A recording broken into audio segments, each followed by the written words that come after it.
Welcome back to Beta squirrel.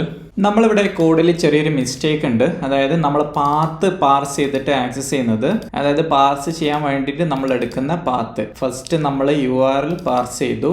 അതിന്ന് നമ്മൾ path എടുത്തത് പാസ്റ്റ് URL ഡോട്ട് പാത്താണ്. ഈ ഒരു പാത്താണ് പിന്നീട് നമ്മൾ സ്ലാഷ് റിമൂവ് ചെയ്ത് എടുക്കുന്നത്. അതാണ് നമ്മളിവിടെ റിക്വസ്റ്റിൽ ലോഗ് ചെയ്യുന്നത്. അത് നമ്മളിവിടെ കൺസോളിൽ നോക്കിക്കഴിഞ്ഞാൽ നമ്മൾ ഈ കൊറി സ്ട്രിങ് വരുന്ന സമയത്ത് അതിൽ നമുക്ക് ആ ഒരു കൊറി സ്ട്രിങ് കൂടെ ചേർന്ന് വരുന്നുണ്ട്. അത് നമ്മൾ ചെയ്തൊരു മിസ്റ്റേക്ക് ആണ്. അപ്പോൾ അത് അവോയ്ഡ് ചെയ്യാൻ വേണ്ടിയിട്ട് നമ്മൾ പാർസ് ചെയ്യാൻ വേണ്ടിയിട്ട് പാത്ത് എടുക്കുമ്പോൾ അവിടെ പാത്ത് നെയിം ആണ് എടുക്കേണ്ടത്. ഇവിടെ പാത്ത്, അതായത് പാസ്റ്റ് URL എന്നുള്ള പാത്ത് നെയിം ആണ് നമ്മൾ ഉപയോഗിക്കേണ്ടത്, അല്ലാതെ പാത്തല്ല ഉപയോഗിക്കേണ്ടത്. അപ്പോൾ അത് സേവ് ചെയ്ത് ജസ്റ്റ് ഒന്ന് ചെക്ക് ചെയ്യാം.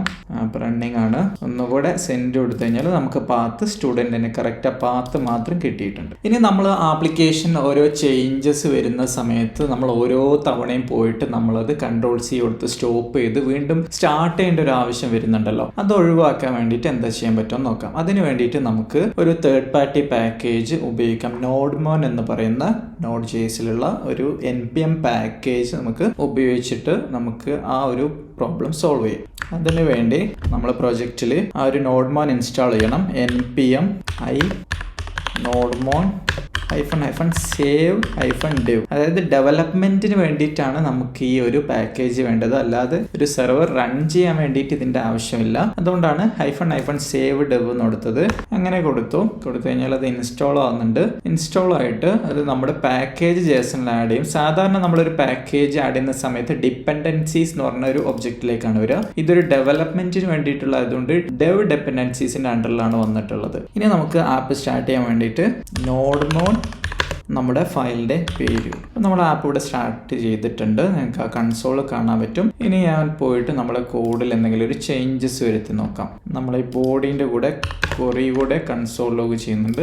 അതേപോലെ ഹെഡർ കൂടെ കൺസോൾ ലോഗ് ചെയ്യാം. 3 കൺസോൾ ലോഗ് ഒരുമിച്ച് ഒരു കൺസോളിൽ തന്നെ കോമ ഇട്ട് ഇങ്ങനെ കൊടുക്കാൻ പറ്റും.